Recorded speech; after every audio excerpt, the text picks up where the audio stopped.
నమస్కారం. నమస్కారం. స్వాధ్యాయ సంచిక సంభాషణ కార్యక్రమానికి స్వాగతం. ఈరోజు సర్దార్ వల్లభాయ్ పటేల్ 150వ జయంతి జరుపుకుంటున్నాము.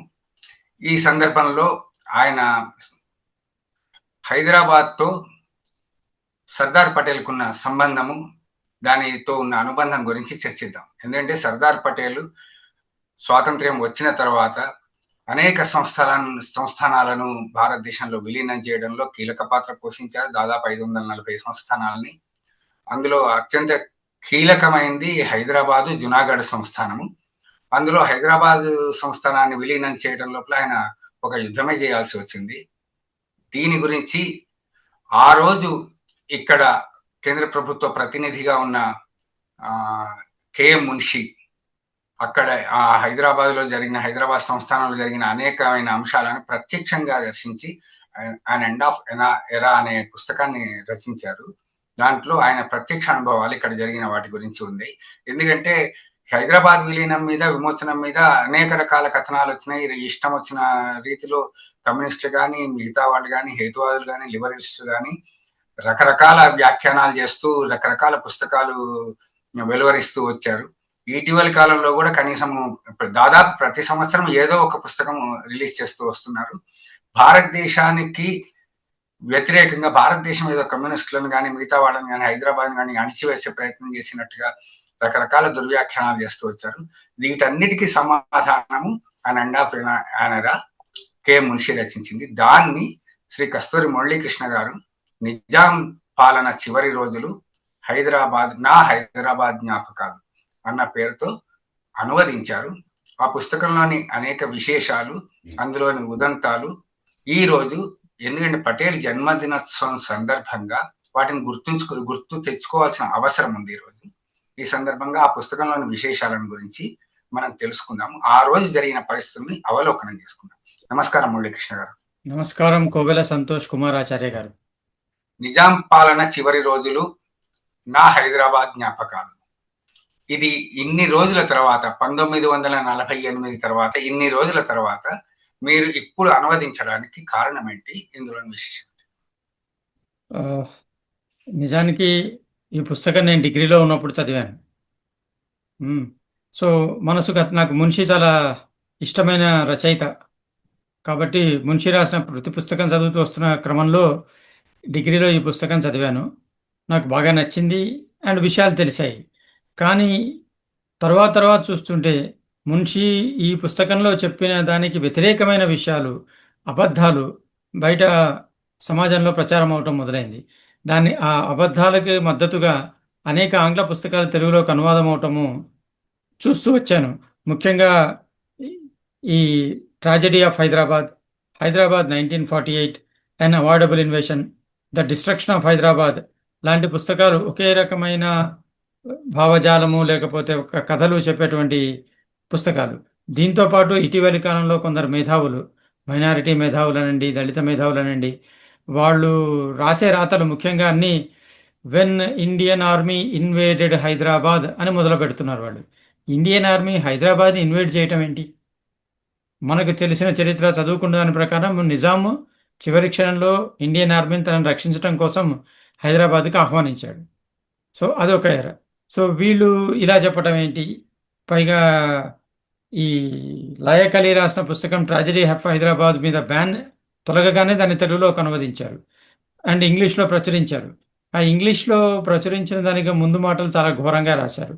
సో అప్పుడు మున్షి ఇలా చెప్పారు, అతను ప్రత్యక్ష సాక్షి, పైగా అతనిది భారతీయ దృక్కోణం, భారత ప్రభుత్వ దృక్కోణం. ప్రభుత్వం అంటే మనదే, సో మన దృక్కోణం అది కాదని మన శత్రువు వ్యతిరేకి దృక్కోణం. శత్రువు ఎందుకు అంటే లాయక్ అలీ పాకిస్తాన్ పారిపోయాడు, రజాకార్లు నాయకుడైన కాసిం రజ్వీ పాకిస్తాన్ వెళ్ళిపోయాడు, మిగతా అనేకులు పాకిస్తాన్ పారిపోయారు. ప్లస్ వాడు పోరాడింది ఎవరి మీద? భారత సైన్యానికి వ్యతిరేకంగా. భారత సైన్యానికి వ్యతిరేకంగా అంటే దేశద్రోహము. అలాంటి దేశద్రోహులు వాళ్ళ ఆలోచనల్ని తెలుగులోకి అనువాదం చేసి అందరికీ ఇస్తున్నారు. సో మరి అసలు ఇక్కడ ఉన్నటువంటి భారత ప్రభుత్వ దృక్కోణాన్ని, భారత ప్రజల మనస్తత్వాన్ని, భారత ప్రజల మనోకాంక్షల్ని ప్రతిబింబించేటువంటి ప్రతినిధి, ప్రత్యక్ష సాక్షి కథనము తెలుగులో రాకపోవడం ఏంటి అనిపించింది. సో దాని ఫలితంగా పర్మిషన్లు అన్నీ తీసుకుని ఈ పుస్తకాన్ని తెలుగులోకి అనువదించాను. ఇక్కడ మీరు భారత సైన్యం ఇన్వైట్ చేసింది ఇక్కడ వాళ్ళ మీద, ఇక్కడ దాడి చేసింది అని అన్నప్పుడు అందులో తప్పేమున్నది? ఎందుకంటే హైదరాబాద్ సంస్థానం అప్పటికి స్వతంత్రమైన దేశం. ఉమ్, హైదరాబాద్ సంస్థానం అనేది అప్పటికి స్వతంత్రం, భారతదేశంలో విలీనం కాలేదు. ఆ దృష్టితో వాళ్ళు రాశారని అనుకోవచ్చు కదా. ఆ దృష్టి కాదు కదా. ఉమ్, ఎందుకంటే హైదరాబాదు ఒక ప్రత్యేక సంస్థానమో ప్రత్యేక దేశమో అయితే దాని మీద మనం సైన్యం ఇన్వేడ్ చేసినట్టు అవుతుంది. హైదరాబాదు భారతదేశంలో ఒక భాగము. ఏ రకంగా చూసినా అది భారతదేశంలో ఒక భాగము. సో నిజాం ఏనాడు స్వతంత్ర రాజు కాదు. మీరు 1800 సంవత్సరం లోపల ఈస్ట్ ఇండియా కంపెనీకి నిజాంకి జరిగిన ట్రీటీ చూసినా సరే నిజాం అన్ని హక్కులు వారికి అప్పచెప్పాడు. వాళ్ళ మనిషి రెసిడెంట్ ఇక్కడ ఉండి నిజాంకి ఏం చేయాలో చెప్తాడు. కిర్క్ ప్యాట్రిక్కి నిజాంకి మధ్య జరిగిన ఒప్పందం మీరు చూసినా సరే దానిలో స్పష్టంగా రాసుకుంటారు వాళ్ళు ఏమేమి, వాళ్ళు ఎంత సైన్యం ఉందంటే అంత సైన్యం ఉండాలి, వాళ్ళు ఎవరి మీద యుద్ధానికి వెళ్తే నిజాము వాళ్ళకి సహాయంగా సైన్యాన్ని పంపాలి. సో నిజాం ఏనాడు స్వతంత్ర ప్రతిపత్తి ఉన్నటువంటి రాజు కాదు. ఆయన అంతకుముందు కూడా ముఘళ్ళ యొక్క సుబేదార్ మాత్రమే ముఘళ్ళ యొక్క అనుచరుడు తప్పించి స్వతంత్ర రాజు కాదు, ఒక సామంత రాజే. కాబట్టి ఆయన స్వతంత్ర రాజు కాదు, స్వతంత్ర నిర్ణయాలు తీసుకునే ఇది లేదు. కాబట్టి నిజాము మీద హైదరాబాదు మీద భారతదేశం దాడి చేయటం అనే ప్రసక్తే లేదు. హైదరాబాద్ ఏమిటి, ప్రత్యేక దేశం కాదు కదా. ఒకప్పుడు వరంగల్ ఇక్కడే ఉండేది. హైదరాబాద్లో మన రాజులు బోళ్ళంత మంది రాజ్యం చేశారు. గోల్కొండ కట్టించింది ఎవరు? సో ఈ రకంగా చూస్తే మీరు ఇది ప్రత్యేక దేశం కాదు. ఇటీవలి కాలంలో ఇది ఒక ఫ్యాషన్ అయిపోయింది. ముఘల్ రాజులు మాకు గ్రాంట్ ఇచ్చారు కాబట్టి ఈ భూములు మావి అని. ముఘల్లే లేరు, ఈ భూములు ఇంకా మావి అంటంలో అర్థమే లేదు అనే ధైర్యం మనకి లేదు. సో అందుకని నిజాము మీదకి భారత సైన్యం దాడికి వచ్చింది అంటే ఒప్పుకునే ప్రసక్తి లేదు. సో ఇప్పుడు ఇది ఏంటంటే మనం ఇది ఇలా అడిగినప్పుడల్లా ముఘల్ రాజు పత్రం ఉంది, లేకపోతే అంతకుముందున్న బహదూర్ షా జఫర్ పత్రం ఉంది అని ఇచ్చుకుంటూ పోతే హస్తినాపురం ఎవరిది? సో ఇంకా వెనక్కి వెళ్ళాల్సి ఉంటుంది. కాబట్టి ఇవన్నీ అనవసరమైన లేనిపోని సమస్యల్ని మనం సృష్టించుకుంటున్నాము. ఇలాంటి సమస్యలు సృష్టించుకుంటే ఏమవుతుందో ఈ పుస్తకం చదివితే స్పష్టంగా భవిష్యత్తు మన గతంలో కనిపిస్తుంది. ఇప్పుడు ఈ పుస్తకం రాయటం వల్ల నిజాం పాలన చివరి రోజుల్లో ఏం జరిగింది, ఏమిటి మీరు మీరు చూసింది ఏమిటి దీంట్లో ఉంటుంది? దీనికి కవర్ మీదే కనిపిస్తోంది చూడండి, సర్దార్ వల్లభాయ్ పటేల్ నిజాం వంగి నమస్కారం చేస్తున్నాడు.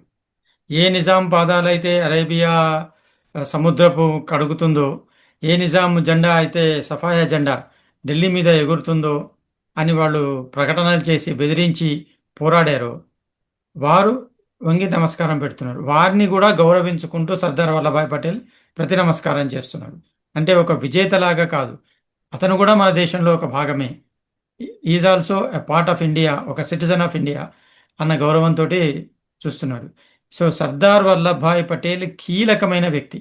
అయితే మన భారతదేశంలో అన్ని సంస్థానాలు విలీనం అవడంలో సర్దార్ వల్లభాయ్ పటేల్ ఏ ఏ సంస్థానాల విలీనంలో అంతగా జోక్యం చేసుకోలేదో అవన్నీ సమస్యల ఆలవాలమయ్యాయి. ఉదాహరణకి కాశ్మీరు అండ్ కాశ్మీరు ఏదైతే సంభవించిన సంఘటనలు అవి నిజాంకి మరింత శక్తినిచ్చాయి, మరింత ఆలోచనని సపరేట్గా అవ్వాలనే ఆలోచనని పెంచాయి. సో సర్దార్ వల్లభాయ్ పటేల్ ఒక రకంగా చెప్పాలంటే రెండు చేతులు కట్టేసి యుద్ధం బరిలో దింపినట్టు అయింది. ఒక పక్క మౌంట్ బ్యాటన్, మరో పక్క జవహర్లాల్ నెహ్రూ.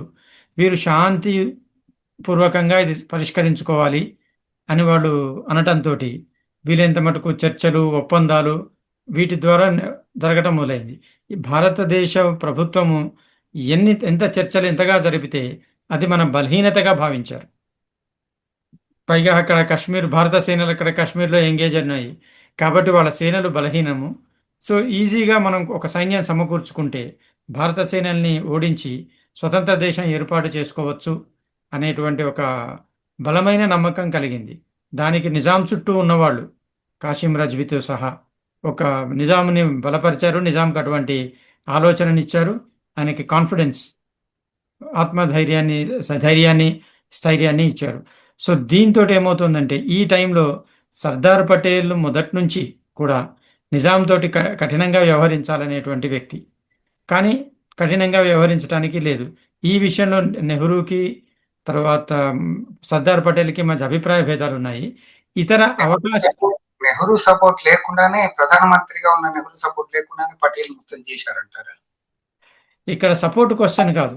ఆ! అప్పటికి ఎలక్టెడ్ గవర్నమెంట్ కాదిది. హ్మ్. సో, మన ఇంకా మనకి రాజ్యాంగం ఏర్పడలేదు. కాబట్టి ఎవరికి సుప్రీం అధికారి అని లేదు. ఈ శాఖలు మనం చూసుకుందాము అనే ఒక ఒప్పందం మీద అలా ఉన్నారు. కాబట్టి నెహ్రూ వ్యతిరేకత అంటే ఇక్కడ ఎలా వస్తుందంటే సర్దార్ పటేల్ ఒక గొప్ప దేశభక్తుడు. గొప్ప సోల్జర్. సో, తనకి ఇష్టమైనా లేకున్నా అధికారము పైవాడు చెప్పిన మాట ఆయన నెరవేరుస్తాడు. సో, గాంధీ మాటకు కట్టుబడి ఉన్నారు సర్దార్ పటేల్. కాబట్టి నెహ్రూ, సర్దార్ పటేళ్ల మధ్య ఏ రకమైన ఘర్షణలు వచ్చినా సరే మహాత్మా గాంధీ వారికి తీర్పు ఇచ్చేవాడు. మహాత్మా గాంధీ పార్షియాలిటీ నెహ్రూ వైపే అని తెలుసు. మున్షి ఆ విషయం కూడా రాస్తాడు. ఇద్దరి మధ్య ఉన్న ఘర్షణల్ని ఎక్స్‌ప్లాయిట్ చేస్తూ ఇతర కాంగ్రెస్ వాదులు ఎలాగా కుట్రలు, కుతంత్రాలు పన్నుతూ వచ్చారని. ఈ కుట్రలు, కుతంత్రాలలో నిజాము పాత్ర ఎంత ఉంది? ఇవి కూడా రాస్తారు. సో, ఎప్పుడైతే ఇక్కడ యథాతథ ఒప్పందం జరిగిన తర్వాత, ఆ ఒప్పందం అమలుని చూడటం కోసం మున్షి ఒక భారతదేశం నుంచి ఒక ప్రతినిధి రావాలని అనిపించిందో, అప్పుడు సర్దార్ పటేల్ మున్షి పేరుని సూచించారు. మున్షి పేరు పట్ల కాంగ్రెస్ పార్టీలోనే కాదు నిజాం కూడా వ్యతిరేకించాడు. ఎందుకంటే మున్షి గురించి తెలుసు కాబట్టి. అయినా సర్దార్ పటేల్ మున్షినే పంపించాడు. మున్షి కూడా రావాలని లేదు ఇక్కడికి. సో, రావాలని లేకున్నా సరే చివరికి మహాత్మా గాంధీ అడిగితే అది నీ కర్తవ్యం, నీ ధర్మం అన్నాడు.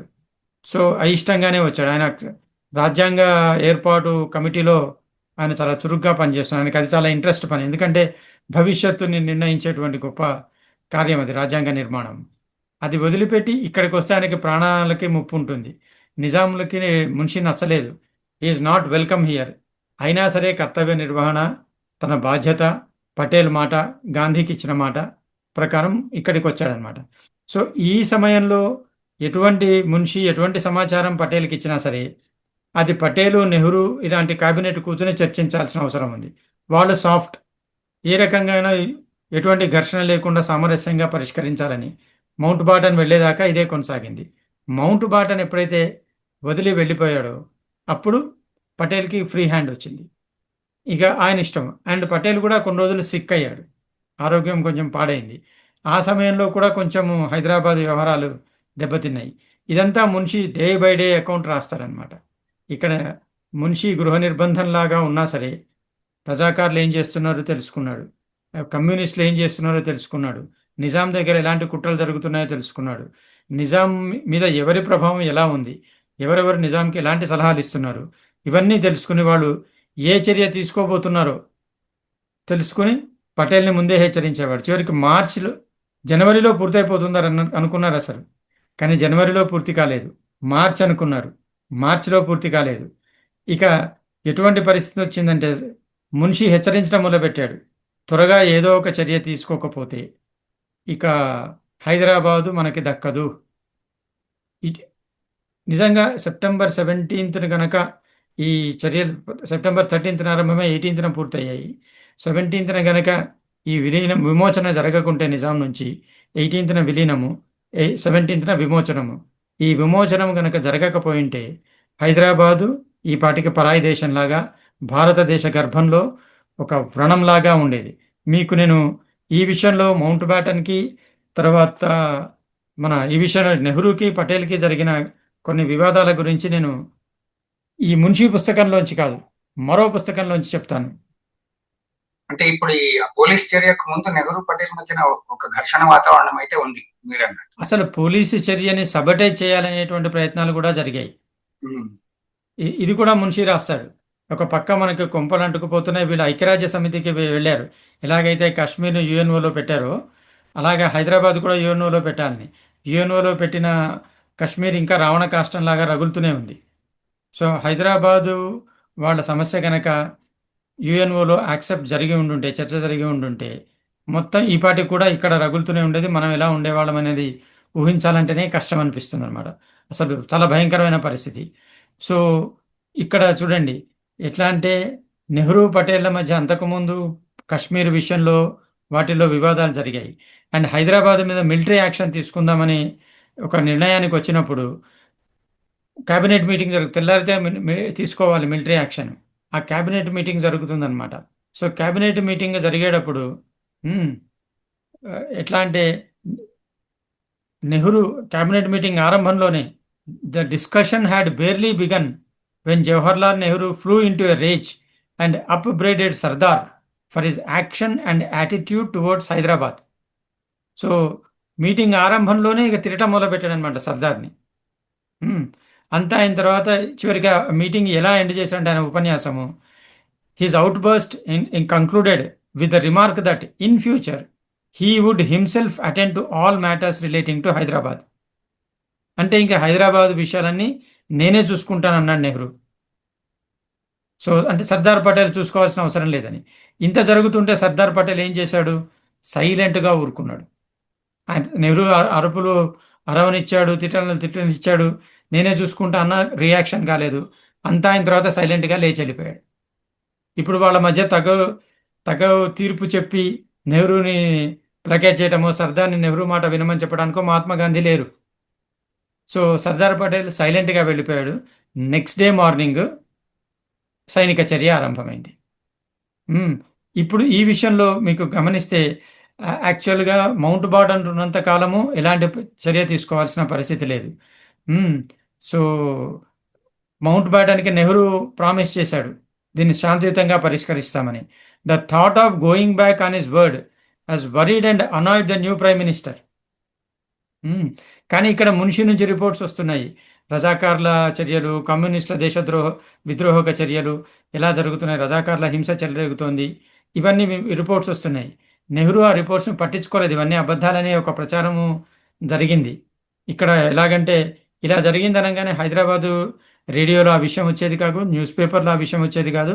మున్షి అనవసరంగా హైదరాబాదు గురించి అబద్ధాలు ప్రచారం చేస్తున్నాడు అని ఒక ఆరోపణలు కూడా వచ్చాయి. నెహ్రూ వాటిని నమ్మాడు. సర్దార్ పటేల్ మాటల్ని, మున్షి మాటల్ని నమ్మలేదన్నమాట. సో ఆ సమయంలో నెహ్రూ మాటలు వినకుండా సర్దార్ పటేల్ ఈ చర్య తీసుకోవాలని నిశ్చయించుకున్నాడు. అప్పుడు తనకి సమర్థనగా రమ్మని రాజాజీని అడిగాడు. రాజాజీని అడిగితే రాజాజీ నెహ్రూనే మద్దతు ఇచ్చాడు. అప్పుడు ఆపరేషన్ పోలో స్టార్ట్ చేస్తూ 13 సెప్టెంబర్ 1948 రోజు రాజాజీతోటి సర్దార్ పటేల్ ఇలా అన్నాడు, I don't want future generations to curse me that these people, when they got an opportunity, did not do it and kept this ulcer in the heart of India. అంటే ఇప్పుడు మనకు ఒక అవకాశం ఉంది, ఈ సమయం దాటిపోయిందంటే ఇంకా హైదరాబాదు సమస్య పరిష్కారం కాదు. పరిష్కరించే అవకాశం ఉండి కూడా ఆ అవకాశం తీసుకోలేదని భవిష్యత్ తరాలు మనల్ని విమర్శిస్తాయి, దూషిస్తాయి. ఎందుకంటే భారతదేశ గర్భంలో ఈ అల్సర్, ఈ వ్రణాన్ని వదిలిపెట్టాము.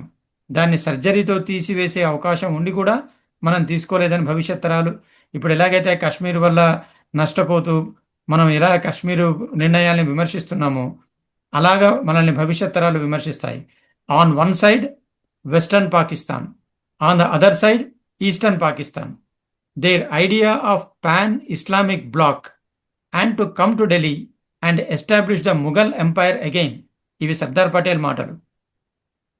ఒకవైపు పశ్చిమ పాకిస్తాన్, మరోవైపు తూర్పు పాకిస్తాన్, వీళ్ళదేంటి రెండు వైపుల నుంచి భారతదేశంలోకి అడుగుపెట్టి పాన్ ఇస్లామిక్ బ్లాక్ వచ్చి ఢిల్లీలో మళ్ళీ ముఘల్ సామ్రాజ్యాన్ని స్థాపించాలి. ఈ మధ్యకాలంలో గజ్వా-ఏ హింద్ అనే పదం బాగా ప్రచారంలోకి వస్తుంది. ఒక ముఘల్ సామ్రాజ్యాన్ని అక్కడ స్థాపించాలని. ఇక్కడ రజాకార్లు ఏమన్నారు? ఢిల్లీ కోట మీద సఫాయి జెండా ఎగరేస్తామని, అరేబియా సముద్రపు నీళ్లు నిజాం పాదాలకు అడుగుతాయని, ప్రపంచ ముస్లింలకి నిజాము ఒక ఇదిలాగా అప్పుడు ఇంతకుముందైతే ఖిలాఫత్ పోయిందో అలాగే తను ఒక సామ్రాజ్యం నిజాంలకు, ప్రపంచ ముస్లింలకి ఒక ప్రతినిధిగా ఎదుగుదామని నిజాం కోరికలు. So they wanted to establish Mughal empire again. Once we enter Hyderabad, it is state ministries function. How long are you and Panditji going to bypass the states ministry and carry on? So హైదరాబాద్లో కనుక మనం ప్రవేశించిన తర్వాత అక్కడ వాళ్ళు చూస్తారు, ఎన్నాళ్ళని మీరు నిర్ణయాలు తీసుకుని ఇక్కడ నుంచి చేస్తారు అని రాజాజీని సూటిగా ప్రశ్నించాడు సర్దార్ వల్లభాయ్ పటేల్. ఇది మనకి చరిత్ర టెక్స్ట్ బుక్లో దొరకదు. సో ఆ టైంలో మళ్ళీ రాశాడు, Hindus of Hyderabad became free after many years of bondage and a big tumour was removed from the stomach of India. ఇది ఎప్పుడు? ఆపరేషన్ పోలో విజయవంతమైన తర్వాత. ఉమ్, ఇది సర్దార్ పటేల్ రాసింది. So Hindus of Hyderabad are free after many years of dependence and ulcer is removed from the stomach of India. ఇవి సర్దార్ పటేల్. ఆయన దృష్టి చూడండి.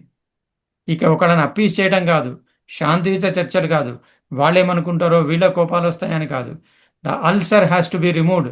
లేకపోతే అల్సర్ అలాగే ఉండనిస్తే మొత్తం శరీరం నాశనం అయిపోతుంది. శరీరం భారతదేశం, అల్సర్ హైదరాబాద్. సో హైదరాబాద్లో ఉన్నటువంటి నిజాం పాలన అల్సర్. దాన్ని రిమూవ్ చేయాల్సిందే, శస్త్రచికిత్స జరగాల్సిందే. నిర్దాక్షిణ్యంగా జరిగింది. ఆ శస్త్రచికిత్స జరగటానికి ప్రధాన కారకుడు మున్షి. నిర్ణయం పటేల్ది. కానీ ఆ నిర్ణయం తీసుకోవడానికి దోహదపడిన సమాచారాన్ని ఇచ్చి త్వరగా నిర్ణయం తీసుకోమని, లేకపోతే హైదరాబాద్ చేజారిపోతుందని హెచ్చరించినవాడు మున్షి. ఇంకా ఈ పుస్తకం కనుక మీరు చదివితే మనసు భయంతో వణికిపోతుంది. ఎందుకంటే ఇది జరిగింది 1948. ఇప్పుడు జరుగుతున్న మనం ప్రత్యక్షంగా మన కళ్ళ ముందు చూస్తున్నాం. అవే కుట్రలు, అవే రాజకీయాలు, అదే అప్పీస్మెంటు, అవే బుజ్జగించటాలు, అదే అలాగే నిర్మోహమాటంగా మాట్లాడలేకపోవటాలు, అవే కఠినంగా చర్యలు తీసుకోలేకపోవటాలు, నిజానిజాలు చెప్పలేకపోవటాలు ఈరోజు కూడా మనం అనుభవిస్తున్నాం.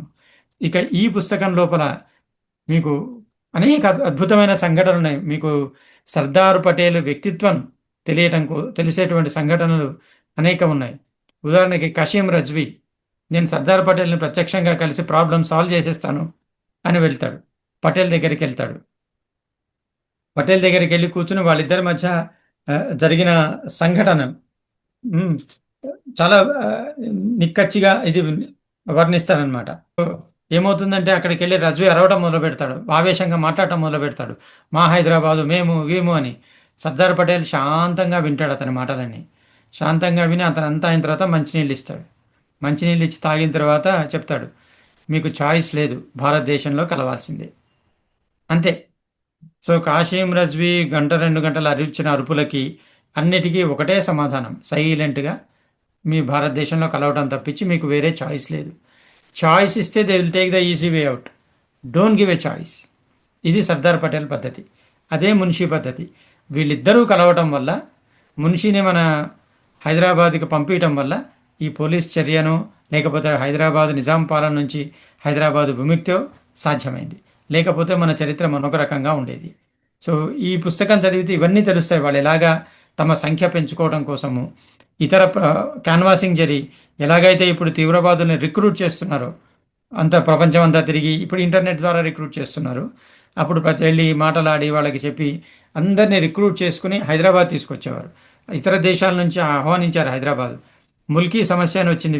ఇటువంటి దీనివల్ల వేరే వచ్చిన వాళ్ళు, వాళ్ళకి దేశం మీద ఎలాంటి ప్రేమ ఉండదు. ఇక్కడున్న వాళ్ళని వాళ్ళు అంత ప్యూర్ ముస్లింలుగా పరిగణించరు. దాంతో వీళ్ళకి వాళ్ళకి మధ్య గొడవలు రకరకాల జరిగి ముల్కీ అనే సమస్య వచ్చింది. అది వేరు.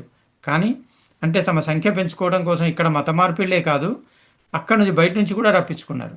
ఇలాగా ఒక సంఖ్య, ఒక పెద్ద సైన్యం తయారు చేశాడు ఎవరు? కాశీం రజ్వీ. మీరు ఇంత చెప్తున్నారు, కానీ ఇప్పటి వరకు వస్తున్న పుస్తకాల్లో ఇక్కడ ప్రజల కష్టాలకు, ప్రజల సమస్యలకి ప్రధాన కారణం భూస్వాములు, జమీందారులే తప్ప నిజాం కాదు. నిజాంని ఒక భూతంగా చూపించారే తప్ప ఇంకోటి ఏం లేదు. భూస్వాముల మీదనే ఇక్కడ ప్రజలు పోరాడారు. ఆ తర్వాత ఆ రైతాంగ సాయుధ పోరాటం లోపల కమ్యూనిస్టులు వచ్చి వాళ్ళను ఇక్కడ ప్రజల్ని విముక్తం చేశారు అని చెప్తున్నారు. ఇప్పుడు మున్షి ఏం చెప్తున్నారు దాంట్లో మీరు అంటున్నారు? ఈ భూస్వామ్య వ్యవస్థ కాకతీయుల కాలంలో ఉండేనా? సో ఎక్కడి నుంచి వచ్చింది భూస్వామ్య వ్యవస్థ మనకి? సో మనది కాదు ఈ వ్యవస్థ, భూస్వామ్య వ్యవస్థ. సో అయినా సరే భూస్వామి ఇప్పుడు ఏంటి, నిజాం దగ్గర పనిచేయాలి. సో నిజాం చెప్పినట్టు వినాలి. ఓకే. సో భూస్వామ్య వ్యవస్థలో కూడా ఆ తర్వాత వాళ్ళకి రకరకాల అధికారాలు రావటము, అప్పించే డబ్బులు కావాలి, పన్నులు వసూలు చేయాలి, పన్నులు ఇచ్చేది సామాన్య ప్రజలు, వాళ్ళ ఇలా రకరకాల అకృత్యాలు, అత్యాచారాలు జరిగాయి. కానీ భూస్వామ్య వ్యవస్థకి వ్యతిరేకంగా కమ్యూనిస్టులు పోరాటము కొందరు సమర్థిస్తారు. ఆ కాలంలో వాళ్ళు దొరగారి గడీలు వాటిలో జరిగిన వాటి గురించి మనకి తెలుసు. అన్యాయాలు, అక్రమాలు, ప్రజలు తిరుగుబట్టం కూడా మనకి తెలుసు. కానీ ఈ ప్రజలు యాక్చువల్గా తిరగబడటం మనం గమనిస్తే మున్షి పుస్తకం చదివితే మనకి అర్థమయ్యేది ఏంటంటే రజాకార్లు ఎప్పుడైతే దాడులు చేస్తున్నారో ప్రజ ప్రజలకి డిఫెన్సివ్ మెకానిజం లేదు. మన వాళ్ళు నాగలి పట్టుకొని దున్నుతారు కానీ కత్తి పట్టుకుని పోరాటానికి సిద్ధం కాదు, ముందు పారిపోవడానికి సిద్ధము. లేకపోతే ఈ అణచివేతల వల్ల నీ బాంఛన్ కాల్మోక్తా అని మనకు ఫేమస్ డైలాగ్ ఉండనే ఉంది, దానికి సిద్ధము. సో ఇలాంటి పరిస్థితుల్లో కాంగ్రెస్ వాళ్ళు ఆ కాలంలో ప్రజల తరఫున పోరాడాల్సింది. కానీ శాంతి మంత్రం ఉంది కాంగ్రెస్ వాళ్ళకి, అహింస. సో వాళ్ళు పోరాడలేరు. అటువంటప్పుడు రజాకార్ల నుంచి రక్షణ ఎవరికి కావాలి అంటే తుపాకీ పట్టాల్సిందే. సో కాంగ్రెస్ వాళ్ళు తుపాకీలు పట్టడం ఆరంభించిన తర్వాత కమ్యూనిస్టులు వచ్చి కాంగ్రెస్ వాళ్ళలో కలవటం మొదలుపెట్టారు. దీనికి మున్షి ఒక బ్యూటిఫుల్ ఇది చేశాడు పద్ధతి. వాళ్ళ పద్ధతి ఏంటంటే infiltrate, dominate, take over. So అలాగా కాంగ్రెస్లో ఇన్ఫిల్ట్రేట్ అయ్యారు. కాంగ్రెస్ తరఫున రజాకార్లతోటి పోరాడారు. సో నెమ్మదిగా అసలు కాంగ్రెస్ నేతల్ని పక్కన పెట్టేసి వీళ్ళే కాంగ్రెస్ నేతలు అయ్యారు. సో కాంగ్రెస్ నుంచి కమ్యూనిజానికి వచ్చేసారు ఇంకా. సో వీళ్ళేంటి, రజాకార్ల పోరాటాన్ని నెమ్మదిగా ప్రజా పోరాటం అన్నారు, భూస్వామ్య వ్యతిరేక పోరాటం అన్నారు. ఆ భూస్వామి నుంచి లాక్కున్న భూములు ఎవరికి ఇచ్చారు? కమ్యూనిస్టులు తమలో తామే పంచుకున్నారు, ప్రజలకి పంచామన్నారు. సో ఇది గ్రహించి కాంగ్రెస్ వాళ్ళు నిద్ర మేలుకునే లోపల నిజాంతో ఒప్పందాలు జరిగాయి కమ్యూనిస్టులకి. సో కమ్యూనిస్టులని జైళ్ళ నుంచి బ్యాన్ ఎత్తేసారు. బ్యాన్ ఎత్తేయంగానే కమ్యూనిస్టులు నిజాం సమర్థకులుగా మారారు. మీరు చూడండి, దాశరథి మొదటి నుంచి నిజాం వ్యతిరేకే, నిజాం పిశాచమానే అన్నాడు. మఖ్దూమ్ మొహీద్దీన్ కమ్యూనిస్ట్, ముందు నిజాంని తిట్టుకుంటూ రాశాడు నిజాం జైళ్ళు. తర్వాత నిజాం సమర్థకుడిగా మారాడు, నిజాంతో కలిసి పని చేయడానికి సిద్ధమయ్యారు. సో ఇలాగ కమ్యూనిస్ట్ నిజాంతో కలవడంతో వీళ్ళకి రజాకార్లు సోదరులు అయ్యారు, మొన్నటిదాకా శత్రువులు. సో రజాకార్లు సోదరులు అయ్యేటప్పటికి వీళ్ళిద్దరూ కలిసి భూస్వాముల్ని చంపడం, ఇలాగా ఒక పిక్చర్ ఇచ్చి అంటే మసిపూసి మారేడుకాయ చేయడం అనమాట. ఆ రకంగా జరిగింది. సో కమ్యూనిస్టులు అంటే ఇక్కడ ఒక క్వశ్చన్, కమ్యూనిస్టులు భూస్వాములకు వ్యతిరేకంగా ప్రజల పక్షాన పోరాడిన మాట వాస్తవం కాదా? ప్రజల పక్షాన ఆరంభంలో పోరాడారు. ఎప్పుడు కాంగ్రెస్తో కలిసి పోరాడి తమ క్రెడెన్షియల్స్ నిరూపించుకుని ఇదంతా జరిగేదాకా ప్రజల పక్షాన పోరాడారు. ఒక దశలో వాళ్ళ ఉద్దేశం ఏంటంటే మొత్తము భారతదేశాన్ని ఎలాగైతే వీళ్ళు ఇస్లాం మయం అనుకున్నారో వాళ్ళు కమ్యూనిస్ట్ మయం అనుకున్నారు. దానికి వాళ్ళకి మావోను, తర్వాత మాస్కోలో ఎలాగైతే మావో చిన్న ప్లేస్ని చైనాలో ఆక్యుపై చేసి అక్కడి నుంచి మాస్కో మొత్తం ఆక్యుపై చేశాడు, అలాగ ముందు ఒక చోట ఫుట్ హోల్డ్ లభిస్తే వెళ్ళొచ్చు అనుకున్నారు. అండ్ ఎలాగైతే ఈ నిజాం ప్రతినిధులు పాకిస్తాన్కి వెళ్ళి మాకు సహాయానికి వస్తావా, మాకు అవసరమైతే అని జిన్నాని అడిగితే జిన్నా రిఫ్యూజ్ చేశాడు.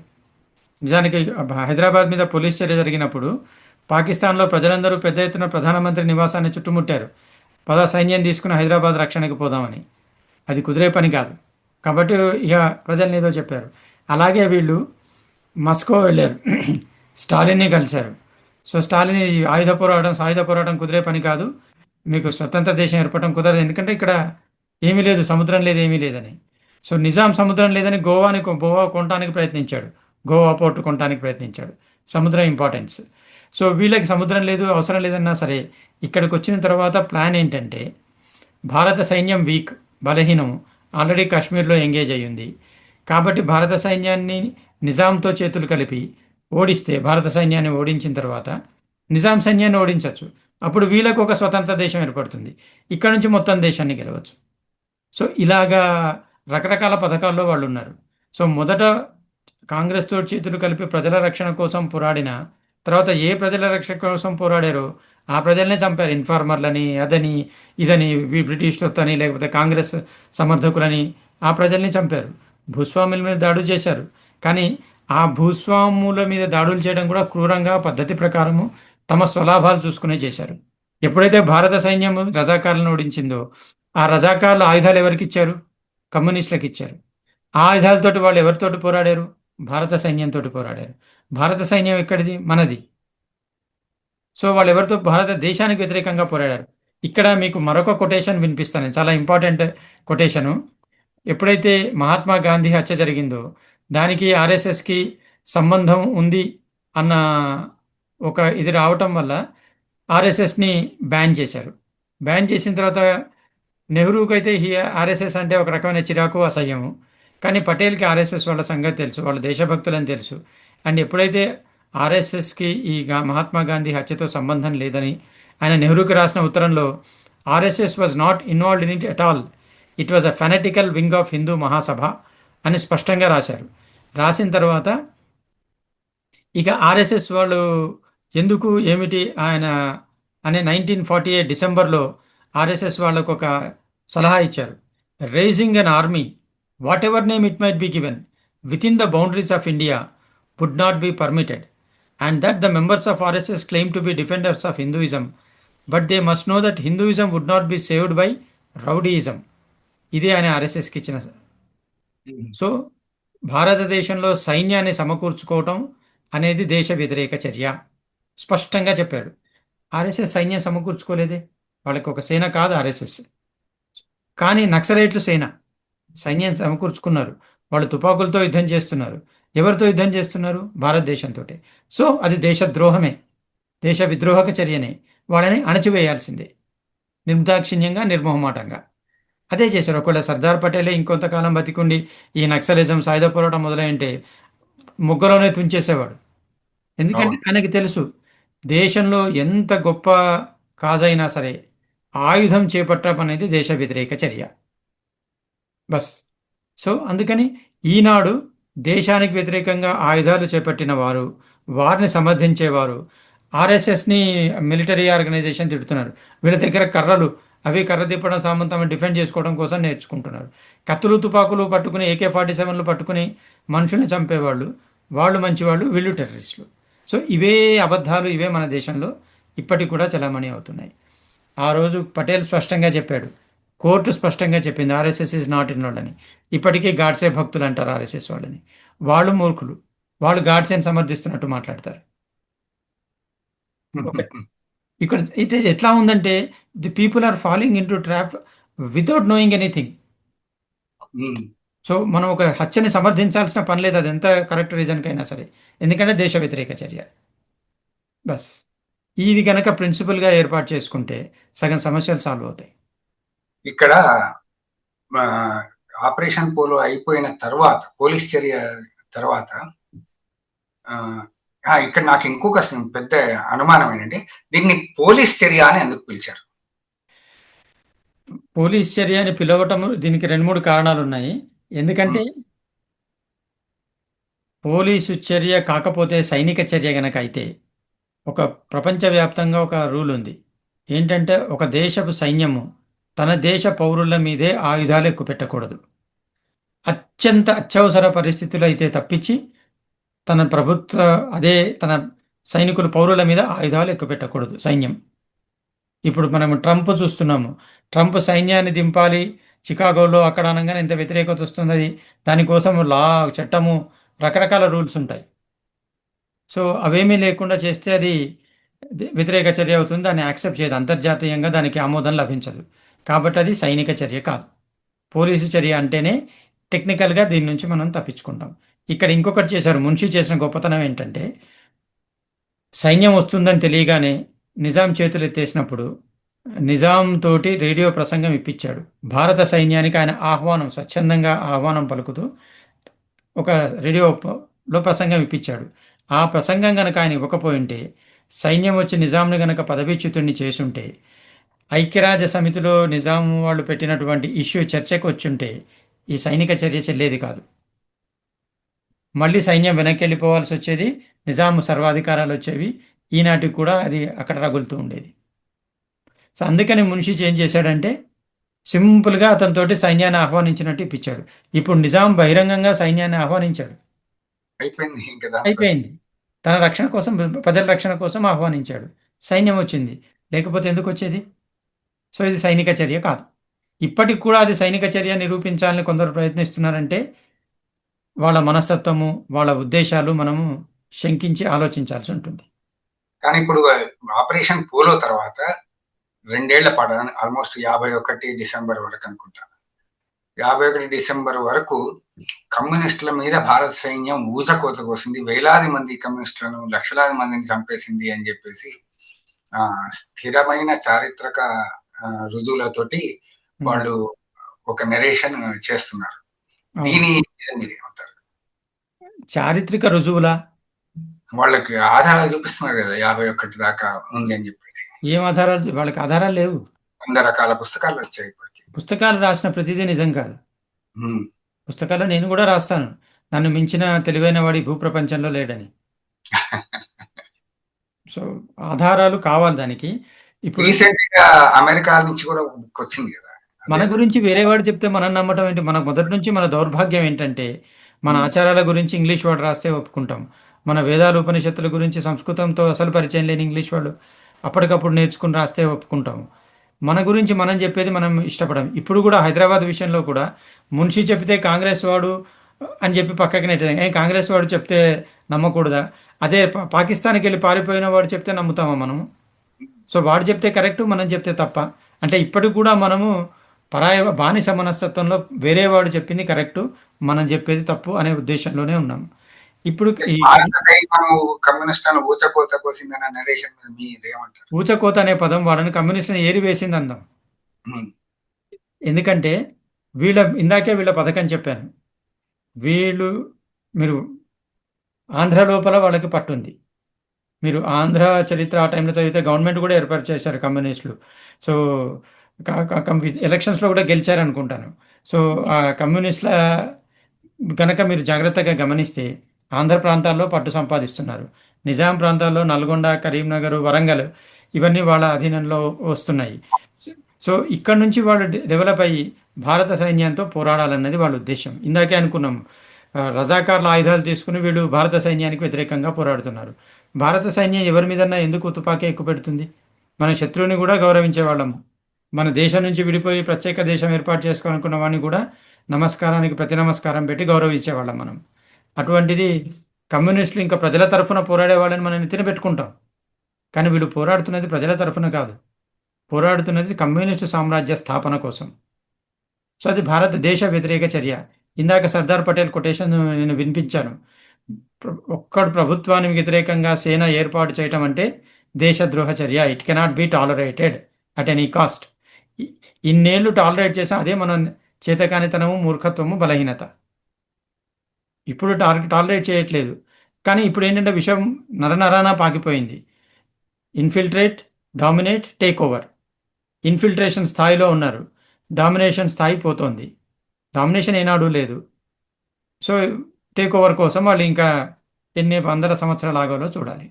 దీని మీద ఏదో కేంద్ర ప్రభుత్వం కమిషన్ వేసిందని కమిషనా? సుందర్ ఆ! కమిషన్ మొత్తం ఇండియన్ కమిషన్ల లిస్టు చూడండి. ఎక్కడ ఆ! అసలు అటువంటి కమిషన్ లేదు.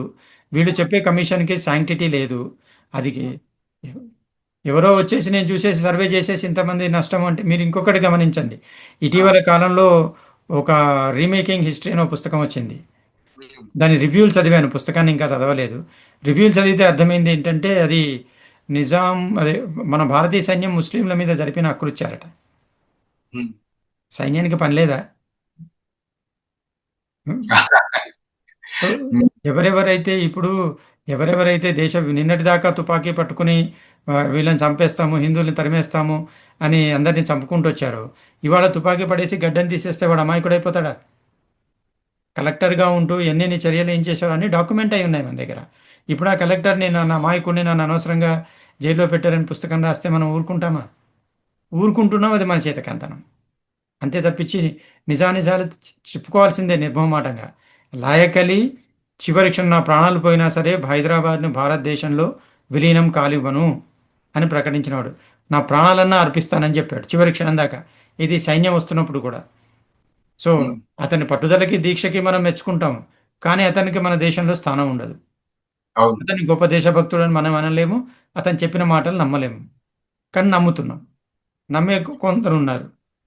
అది కదా. కాబట్టి నక్సలైట్లని అప్పుడు నక్సలైట్ లేరులేండి. సాయుధ పోరాట దళాల్ని, ప్రజా పోరాట దళాలని ముసుగు వేసుకున్న వాళ్ళని ఏరివేయటం భారతదేశానికి 2 ఏళ్ళు పట్టిందంటేనే గమనించండి.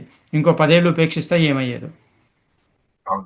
కాబట్టి చాలా మంచి చర్య చేసింది.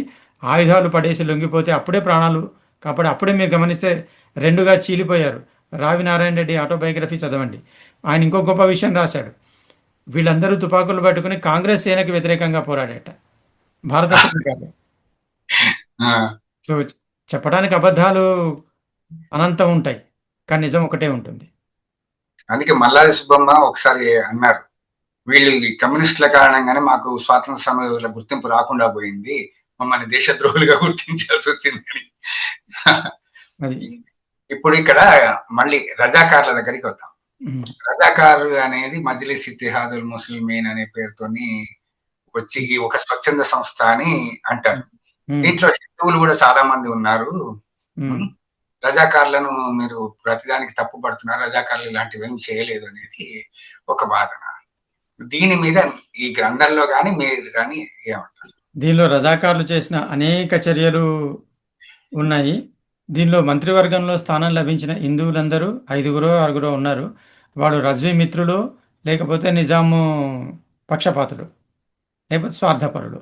అంతే తప్పించి వీరిలో కూడా చాలామంది రామాచార్ ముఖ్యంగా రజాకారుల చర్యలను వ్యతిరేకించి రాజీనామా చేశారు పదవికి. సో అక్కడ ఎవరు ఏంటంటే రజాకారులు ఏమి అంత దేశభక్తులు లేకపోతే మన రాబిన్ హుడ్ లాంటి వాళ్ళు కారు. ఉమ్. అంటే రజాకార్ సైన్యంలో హిందువులు లేరా? ఉన్నారు కదా! రజాకార్ సైన్యంలో హిందువులు లేరా అంటే యాక్చువల్గా ఇప్పుడు కూడా అదే పాలసీ మనం చూస్తున్నాము. దళితుల్ని తమలో కలుపుకొని నీల్ భీమ్ ఏదో ఒక ఇది వింటున్నాము. సో ఆ అవును. కాలంలో కూడా కొందరు అమాయకులు అటువైపు మళ్ళారు. అంతే తప్పి సైన్యంలో ఉండి సాటి వాళ్ళతో పోరాడి హత్యలు చేసేంత ఏ హిందువు కూడా చేయలేదు. అది మాత్రం మనకి ఎక్కడా రికార్డ్ లేదు. రజాకార్ల సమర్థకులు అంటే వాళ్ళ వాళ్ళ లాభాలు పొందటము, వాళ్ళ దాడి నుంచి తప్పించుకోవటము కోసము సహాయం చేసిన వాళ్ళు ఉంటే ఉండవచ్చు, కానీ ఎక్కడా మాత్రం ఈయన స్పష్టంగా రాస్తూ ఉంటాడు. మంత్రివర్గంలో 2 హిందూ మంత్రులకే రజ్వీతో సంబంధం లేనిది. ఉన్న మంత్రులు ఎందరున్నా సరే రజ్వీతో సంబంధం లేని వాళ్ళు ఇద్దరే. రామానంద తీర్థను వ్యతిరేకించే రాష్ట్ర కాంగ్రెస్కు చెందిన రామాచార్కు స్థానం లభించింది. ఎందుకంటే కాంగ్రెస్లో 2 వర్గాలు, రామాచారు ఇది. సో రామాచార్కి స్థానం ఇచ్చారు, రామానంద తీర్థను వ్యతిరేకిస్తారు కాబట్టి. ఉమ్. అతి త్వరలో రాజ్యాంగ సంస్కరణ అమలు పరుస్తామన్న వాగ్దానం వల్ల మంత్రివర్గంలో చేరాడు. లింగాయత్ హిందువుల ప్రతినిధిగా మల్లికార్జునప్పకు మంత్రివర్గంలో స్థానం సంపించింది. దీనిలో వీళ్ళు తర్వాత రాజీనామా చేశారు. హిందువులపై అత్యాచారాలు జరిగేటువంటి మంత్రివర్గంకి మేము ఉండాలని. పైకి జోషి అని ఒక ఆయన ఉండేవాడు. జోషి అధికంగా కాశీం రజ్వీకి కొమ్ము కాశాడు. ఉమ్. సో అతను ఆ జోషి గురించి రాస్తాడు. మున్షి దగ్గరికి వచ్చి అందరికీ తన గాంధీతోటి సర్దార్ పటేల్ తోటి చాలా దగ్గర సంబంధం ఉందని బయట చెప్పుకుని మున్షి దగ్గరకు వచ్చి మన ఇద్దరం గుజరాతీ వాళ్ళం కదా అని చెప్పి నాకు పటేల్ తోటి అపాయింట్మెంట్ ఇప్పించు, గాంధీ తోటి అపాయింట్మెంట్ ఇప్పించు అంటాడు. సో ఇలాంటి వాళ్ళు అక్కడ మంత్రివర్గంలో ఉన్నారనమాట. సో కాసిం రజ్వీకి అపాయింట్మెంట్ ఇప్పిస్తాడు ఇది సర్దార్తో కలవటానికి. ఉమ్. సో ఇందాక వినిపిస్తా అన్నాను చూడండి, రజ్వీకి సర్దార్కి జరిగినటువంటి సంభాషణ.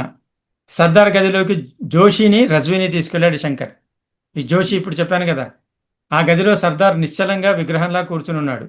సర్దార్ ముఖం గంభీరంగా దృఢ నిశ్చయంతో ఉంది. జోషి మర్యాదగా నవ్వుతూ నమస్కారం చేశాడు. రజ్వీ గదిలోకి వచ్చాడు. తల సలాంలో ఊపుతూ సర్దార్ ఎదురుగా కూర్చున్నాడు. గదిలో నిశ్శబ్దం తాండవించింది కాసేపు. చెప్పండి, మీకేం కావాలి అన్నాడు సర్దార్. రజ్వీ మతి భ్రమించిన వాడిలా ఉన్నాడు. అతని కళ్ళు దయ్యం పట్టిన వాళ్ళ కదులుతున్నాయి, నిప్పులు కక్కుతున్నట్టున్నాయి. ఆయన కోపంగా చూస్తూ కూర్చున్నాడు. జోషి భయంగా ఇబ్బందిగా ఉన్నాడు. సర్దార్ కళ్ళు నిర్మలంగా నిశ్చయంగా ఉన్నాయి. అత్యద్భుతమైన రచనా సంవిధానం ఇది. మ్మ్.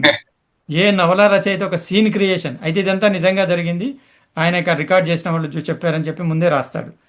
నిశ్శబ్దాన్ని భంగం చేస్తూ అన్నాడు రజ్వీ, మీరు హైదరాబాద్ విషయంలో మనసు మార్చుకోవాలి. తలచుకుంటే నిశ్శబ్దాన్ని అతి ఇబ్బంది కలిగే విధంగా మలచగలుగు సర్దార్. చాలాసేపటి తర్వాత ఎవరి మనసు విషంతో నిండి ఉందో వారి మనస్సుల్లో మార్పు రావాలి అన్నాడు సర్దార్. హైదరాబాద్ను స్వతంత్రంగా ఎందుకు ఉండనివ్వరు అడిగాడు రిజ్వీ. నేను ఏ ఇతర రాజ్యానికి ఇవ్వని అధికారాలు హైదరాబాద్కి ఇచ్చేందుకు అన్ని పరిధులు దాటాను. ఇక ఇంతకన్నా హైదరాబాద్కి ఏమీ ఇవ్వడం కుదరదు. కానీ ఇక్కడ తర్వాత వాళ్ళ మధ్య జరుగుతుంది. తర్వాత మా కష్టాన్ని అర్థం చేసుకోవాలంటాడు రజ్వీ. పాకిస్తాన్తో మీరు ఏదో ఒప్పందం చేసుకుంటే తప్ప హైదరాబాద్కు ఎలాంటి కష్టాలు ఉన్నట్టు నాకు అనిపించట్లేదు. ఏమి సంభాషణ అది? పాకిస్తాన్తో ఒప్పందం చేసుకుంటే కష్టం, లేకపోతే కష్టం లేదు. సో మేము పట్టు ఇవ్వము అని మేము ప్రాణాలు విడుస్తామంటాడు రజ్వీ. అంటే మీరు ఆత్మహత్య చేసుకునేందుకు అంత ఉత్సాహంగా ఉంటే నేనెవరిని వద్దంటానికి అంటాడు సర్దార్. సో ఇలా హైదరాబాద్ ముస్లింల గురించి మీకు తెలీదు, మేము స్వాతంత్రం కోసం సర్వం త్యాగం చేసేందుకు సిద్ధంగా ఉన్నాం అంటాడు. అంటే త్యాగం ప్రస్తావన వస్తే తానేం చేయగలదో భారతదేశం చేసి చూపించింది. తానేం త్యాగం చేయగలదో ఇంకా హైదరాబాద్ నిరూపించాల్సింది చేసి అంటాడు.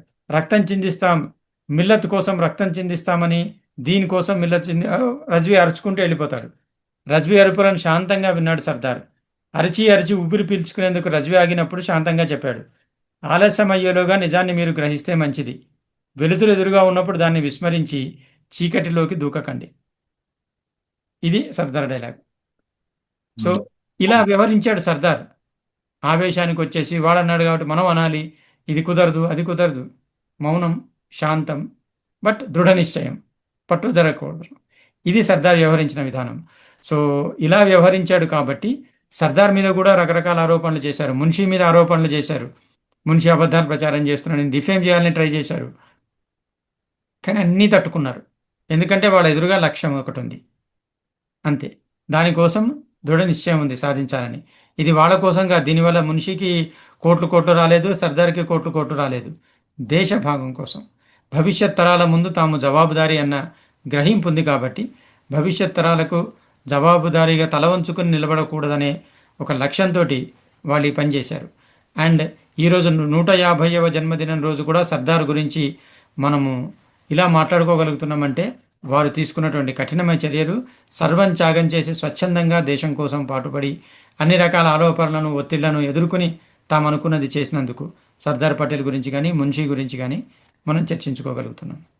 ఇక్కడ మళ్ళొక క్వశ్చన్, ఈ నిజాం గురించి చెప్పండి. నిజాం గురించి మున్షీ ఏం రాశాడు? నిజాం చాలా గొప్పవాడు, నిజాము హాస్పిటల్స్ కట్టించాడు, ఇంకేదో బిల్డింగ్లు కట్టించాడు, భవనాలు కట్టించాడు, ప్యాలెస్లు, హైదరాబాద్ ని చాలా అద్భుతంగా తీర్చిదిద్దాడు. హైదరాబాద్ రాష్ట్రంలో అనేకమైన అభివృద్ధి చర్యలు చేపట్టారు. అనేక హాస్పిటల్స్ కానీ, యూనివర్సిటీ, ఉస్మానియా లాంటి విద్యా సంస్థలు కానీ ప్రజల కోసం చేశాడు అనేది ఉన్నప్పుడు నిజాం దుర్మార్గుడు ఎలా అయ్యాడు? నిజాం దుర్మార్గుడు కాదు, చేతకానివాడు. అండ్ నిజాం గురించి రాస్తాడు మున్షి. నిజాం ఎంత పిసినారు, తనకు వచ్చిన గిఫ్ట్లన్నింటినీ ఒక గదిలో పెట్టుకు ఎవ్వరూ చూడకుండా తను ఒక్కడే కూర్చొని అక్కడ టీ తాగేవాడట. ఆ కప్పులోంచి ఎలక వచ్చి టీ తాగినా పట్టించుకునేవాడు కాదట. కానీ తన ఆభరణాలు అవన్నీ తన దగ్గరే ఉండాలి. ఇది ఎట్లా ఉంటుంది, నువ్వు మా ఇంటికి వస్తే నాకేమిస్తావు, నేను మీ ఇంటికి వస్తే నాకేమిస్తావు అన్నట్టు. సో అలాంటి వాడు నిజాము. డిసిషన్ తీసుకోలేడు, భయస్థుడు, ఎవరేం చెప్తే అది వినేవాడు. సో అలాంటి వాడిని ఇటు లాయకలి, అటు రజ్వీ కలిసి తమ గుప్పెట్లో పెట్టుకుని ఆడించారు. అయితే నిజాముకి కూడా ఆశ ఉంది, ఛాన్స్ దొరికితే ముస్లిం ప్రతినిధిగా అయిపోయి అధికారం సంపాదించుకోవాలి. అందుకని వీళ్ళు ఎట్లా చెప్తే అట్లా ఆడాడు. కానీ తర్వాత ఎప్పుడైతే భారత సైన్యం వచ్చిందో అప్పుడు మున్షి దగ్గర ఈ రాస్కెల్స్ అందరూ నన్ను వదిలిపెట్టి వెళ్ళిపోయారు, నన్ను ఒంటరివాణ్ణి చేసి వెళ్ళిపోయారు, నన్ను అన్యాయం చేశారని. సో వాళ్ళు రాస్కెల్స్, తను మంచివాడు. సో ఇక ఈ కట్టించటము, సినిమా పరిశ్రమలు, ఇవన్నీ రకరకాల కథలు ఉన్నాయి. ఒక పాలనలో ఉన్నప్పుడు ఇవన్నీ కూడా చేయకపోతే ఎలాగా? విశ్వవిద్యాలయాలు కట్టించడం కానీ దాని వెనకాల కూడా మనం బోర్డని వందే మాత్రం నిషేధాలు ఉన్నాయి. ఉర్దూ కంపల్సరీ నేర్చుకోవాలి, అక్కడ హిందువులు పండుగలు చేసుకోవడానికి వీల్లేదు, ఇవన్నీ కూడా ఉన్నాయి. మీకు విష్ణు సత్యనారాయణ రోహితు మీద చదివితే దానిలో ప్రధాన పాత్ర వందే మాత్రం అన్నందుకు బనారస్ విశ్వ హిందూ విద్యాలయంలో చదవాల్సి వచ్చింది. అవును, రాచరికంలో అనార్కిజం అనేది ఉంటుంది కదా. సో కాబట్టి ఇవన్నీ తప్పదు. కాబట్టి అవన్నీ మనం పట్టించుకోకుండా అవన్నీ ఓకే పాలన అని తీసుకున్నా సరే, ఒక టిపికల్ ఇస్లాం పాలన అని అర్థం చేసుకున్నా సరే, ఇది ఏదైతే అతని క్యారెక్టర్ వ్యక్తిత్వం ఉందో, అతను నిజాం గురించి, నిజాం గురించి నిజానికి మున్షి ఆయన్ని ఒక్కసారి కూడా చివరి ఇది సైనిక చర్య అయిన తర్వాత కలిశాడు. అంతకుముందు కలిసే అవకాశాలు రాలేదు, నిజాం కలవడానికి ఇష్టపడలేదు, ఈయన వెళ్ళటానికి, పిలవకుండా వెళ్ళటానికి ఈయన ఇష్టపడలేదు. సో కానీ వాళ్ళ ద్వారా వీళ్ళ ద్వారా వింటారు, వాళ్ళ అనుభవాలు వీళ్ళ అనుభవాలు చెప్తూ ఉంటారు, అవన్నీ వింటూ వచ్చాడు. హైదరాబాదు గురించి ఒప్పందాలు ఢిల్లీలో చేసుకుని సంతకం పెట్టడానికి సిద్ధంగా ఉన్నప్పుడు రజ్వీ బెదిరించగానే సంతకం పెట్టడం మానేశాడు. రజ్వీ మీరు ఇది చెయ్యకపోతే మేము నెక్స్ట్ ఎవరిని ఎవరైతే చర్చా బృందం ఉందో వాళ్ళని వెళ్ళనివ్వమని జులూస్ తీసి అందరిని దిగ్బంధనం చేస్తే చర్చా బృందాన్ని మార్చేశాడు. సో అంటే ఇలాగా బెదిరిస్తే బెదిరిపోవటం, ప్రభుత్వం బెదిరిస్తే బెదిరిపోతే బెదిరించే వాళ్ళు అడుగడుగునా బయలుదేరుతారు. ఇప్పుడు కూడా మనం చూస్తున్నాము, ఈ ఒక చట్టం వచ్చింది, ఆ చట్టానికి వ్యతిరేకంగా జులులు చేసి హింస చేసి చట్టాన్ని మార్చేయాలంటున్నారు. చట్టం మార్చేస్తే లొంగిపోయినట్టే. ఇంతకుముందు మనం చూసేవాళ్ళము, ప్రతి ఎన్నిక ముందు ప్రభుత్వ ఉద్యోగులు స్ట్రైకులు చేసేవాళ్ళు. స్ట్రైకులు చేసి తమ కోరికలు సాధించుకునేవాళ్ళు. జయలలిత ఫస్ట్ టైం ప్రభుత్వ అవును. ఉద్యోగులను అడ్డి విరిచింది.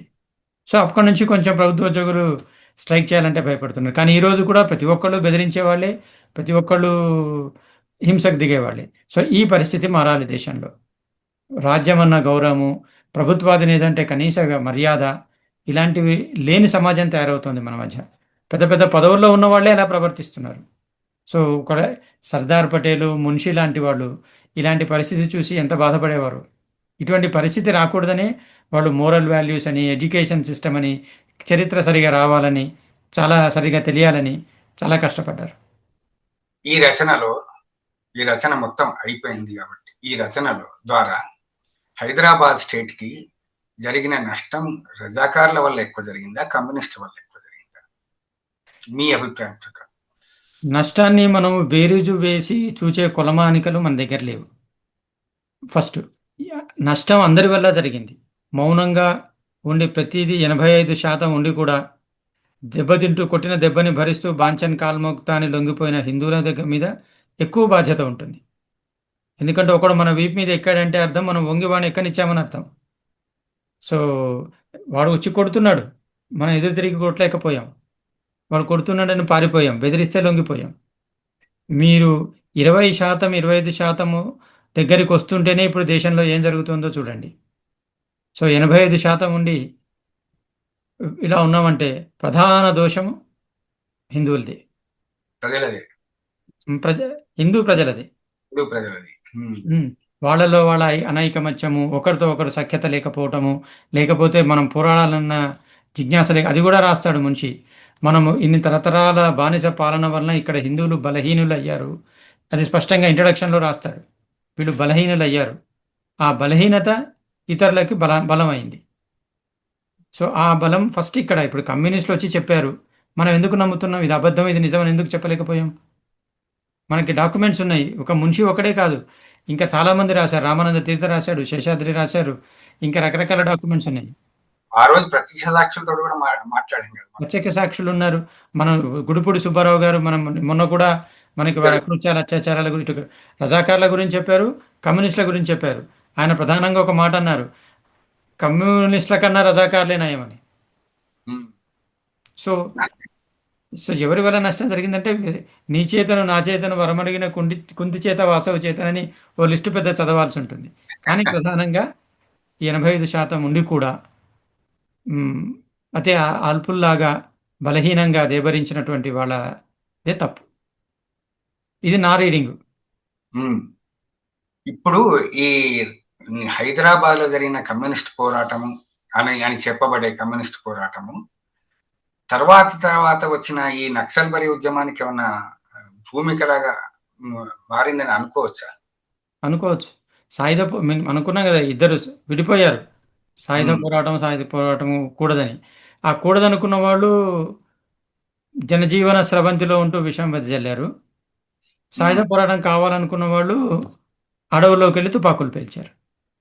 అంతే. ఇప్పుడు వాళ్ళే నిజాం చాలా గొప్పవాడు లేదా రజాకార్లు గొప్పవాళ్ళు అనేది కరెక్టే. నిజాం వాళ్ళ మీద బ్యాన్ ఎత్తేసాడు. రజాకార్లు పోతూ పోతూ ఆయుధాలు వాళ్ళకి ఇచ్చెళ్ళాడు. మన భారత సైన్యం వచ్చి మరి వాళ్ళని అంచేసింది. పోరాడుకోండిరా బాబు, కావాల్సిన దేశం ముక్కలు తీసుకుని మీ కమ్యూనిజం స్థాపించుకోండి అనలేదు. సో కరెక్ట్ కాబట్టి వాళ్ళు ఇలాగే మాట్లాడతారు. అండ్ ఇన్ని రోజులు వాళ్ళకి వ్యతిరేకంగా చెప్పడానికి, లేకపోతే ఇది తప్పు అనే ఒక వ్యతిరేక చర్య కూడా రాకపోవడం అనేది మన దౌర్భాగ్యం. ఇప్పుడు ఈ తరానికి ఈ పుస్తకం చదవాల్సిన అవసరం ఉంది. ఈ తరము ఈ పుస్తకం చదివితే వాళ్ళ భవిష్యత్తులు ఒకప్పుడు జరిగిన తప్పుల ఫలితాలు ఇప్పుడు అనుభవిస్తున్నారు కాబట్టి ఇటువంటి తప్పులు మళ్ళీ జరగకుండా వాళ్ళ భవిష్యత్తును మెరుగుపరుచుకునే అవకాశం ఉంది. అదీగాక అప్పుడు ఎప్పుడో తప్పులు జరిగాయి, ఇప్పుడు అంత సామరస్యంగా ఉంటున్నారు, అందరు కలిసిమెలిసి ఉంటున్నారు. దానివల్ల ఏమి ఇప్పుడు ఇవి రాయడం వల్ల వచ్చిన నష్టమే తప్ప లాభం ఉందా? చాలా నష్టాలు ఉన్నాయి. ఎందుకంటే ఇప్పుడు ఎట్లంటే ఏమీ తెలియని వాడు ఎవడేం చెప్తే అది నమ్ముతాడు. సో సో సమస్య ఏంటంటే తెలిసిన వాడికి చెప్పటమే. సో మనం ఏమీ ఇగ్నోరెన్స్ బ్లిస్ ఇన్ ఇగ్నోరెన్స్ అంటారు. సో ఇంతకాలం ఆ స్థితిలో ఉన్నది సమాజము.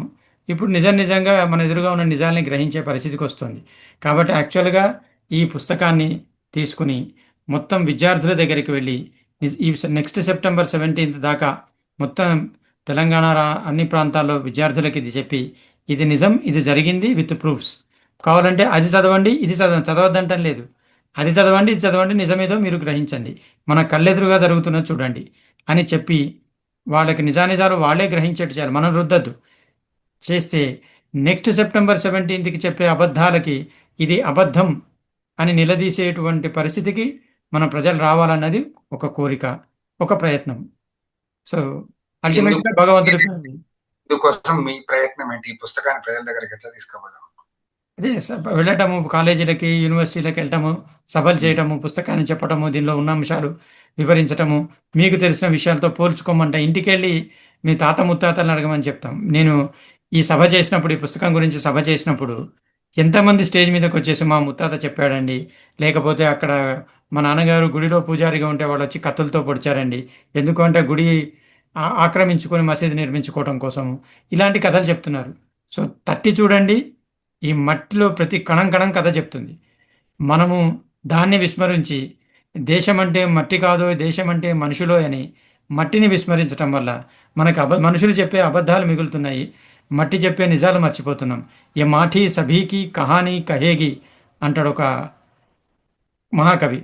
సో ఈ మాఠీ చెప్పే కహానీలు మనం వినటం మర్చిపోయాము, మనుషులు చెప్పే కహానీలు వింటున్నాము. అది మన పరిస్థితి.